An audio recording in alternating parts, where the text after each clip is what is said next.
So I want to know if you feel like in your situation that you need to be emancipated.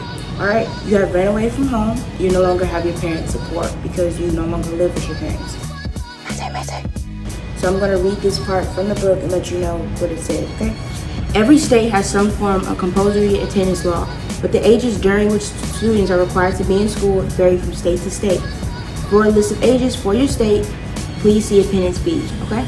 If you stay in high school and successfully complete all the requirements, you will be awarded a diploma. If you jump out, you will not be able to get a diploma. Your only option at that point is to pass the test to get a graduate equivalency degree, or GED. Some states will make you stay in school either until you turn 18 or graduate from high school. Other states will let you leave at a younger age, but you may have to have permission from the school district. Some states have requirements that you must meet before you jump out. For instance, that you be studying for the GED or have a full-time job that you must keep in order to support yourself. There are some states that make staying in school a requirement before underage teens can get a marriage license. If you are married and want to remain in school, you will be allowed to do so. It is illegal for schools to keep married students, pregnant students, or students who already have children from attending. Once you reach age 21, however, you are no longer eligible to attend public school. Staying in school may also be a condition of getting and keeping a driver's license. That is not the case in all states, so it is important to know the law of your state before you make a decision to leave school.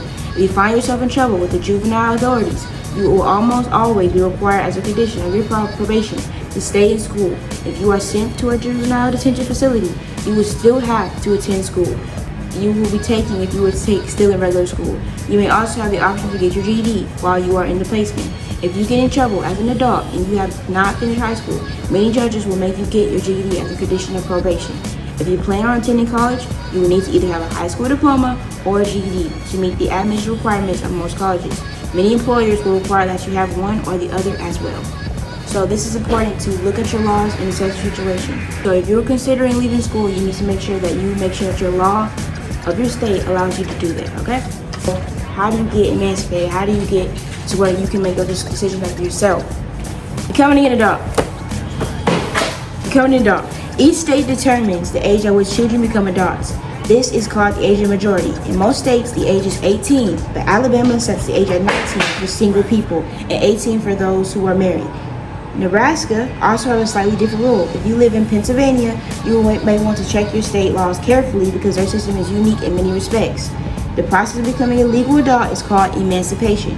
You can find more specific information for your state in Appendix B. Reaching a certain age is not the only way to reach legal adulthood. In most states, but not all, marriage will allow teens who have not reached the age of majority to be treated as an adult. So, will join in the military. So if you're in any of those situations, obviously that's different. But if you obviously are just a teenager, a regular teenager, you just want to get emancipated, here's how to do so. So, many states there is a procedure that you have to do. Okay, you have to go to court. With the court, you may need, you don't need one. You may need a lawyer or like something like that. You don't need a lawyer or something like that. You really just need the parent that you're already trying to be separated from. All right.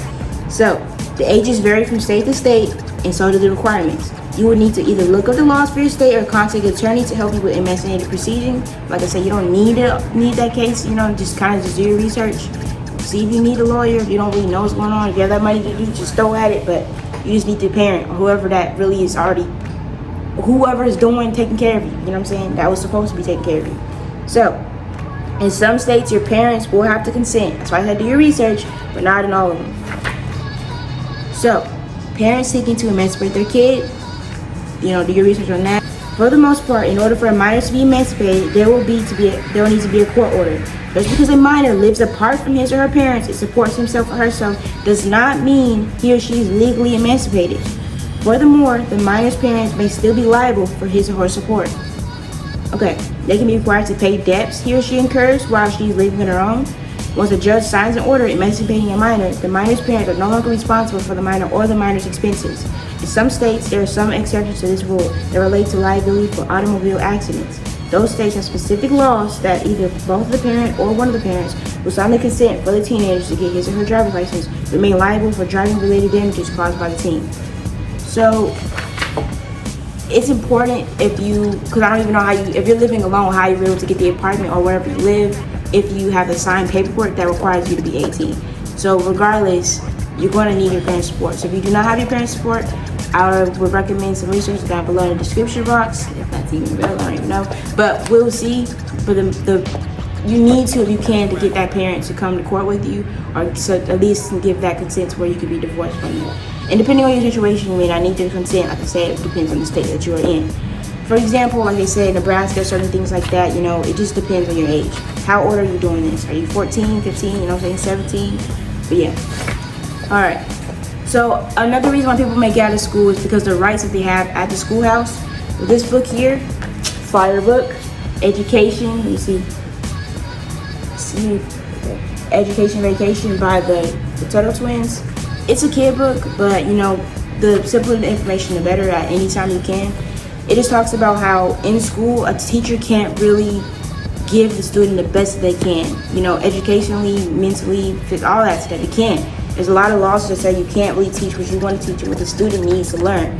That's why homeschooling, is one of the best options if your parents can do it, or you can teach yourself.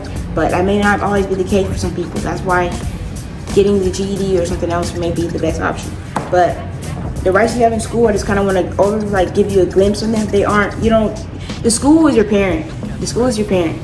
I just want you to understand that. So if they say it's time for picture day, picture time, you don't have a right over that. The same analysis applies to the balancing of your rights versus the rights of the school district on issues that arise related to your education. Your parents have the right to make decisions about your education, but while you are at school, the school has a greater right to control the environment. As you may have noticed in the chapters on First Amendment rights and discipline in school, there are times where your rights get more protection from the law than the school district's rights. But in other instances, your rights are secondary to the school's rights to maintain order. Your parents' rights to control your upbringing and make educational decisions for you can be also limited by the school's rules. In some disputes between parents and schools, the school's rules control, and the parents can either obey the rules or put this child into another school or take the kid out. The rise of homeschooling is due in part to parents' unwillingness to go along with the educational decisions of the public school system where their children are concerned. So whatever the school says, if you don't like it, it doesn't matter. So even when getting a job, you have to, you have limits to getting that. So this goes back to what I was talking about in my other video about having the support of your parents, and if you can financially support yourself once you leave high school. Do you live with those parents that do not take care of you, that not give you money for the rent or situation like that? Are you paying the rent? If you have that situation, there's a limitation on how long you can work, how much money you can make if you're not emancipated. So that's also something you should be thinking about when getting a job. This is why I think opening a business, but also for that, there's some limitations to that because obviously you're not of age. So just being emancipated, if you do not have the support of your parents, is the option that I feel like you all should take.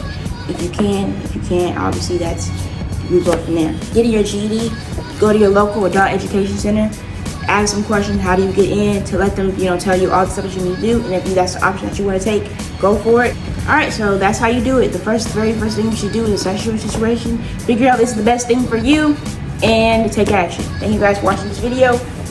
Subscribe. I have all my stuff in the description box. If you have any questions, leave comments. Of course, as always, stay learning. Keep learning.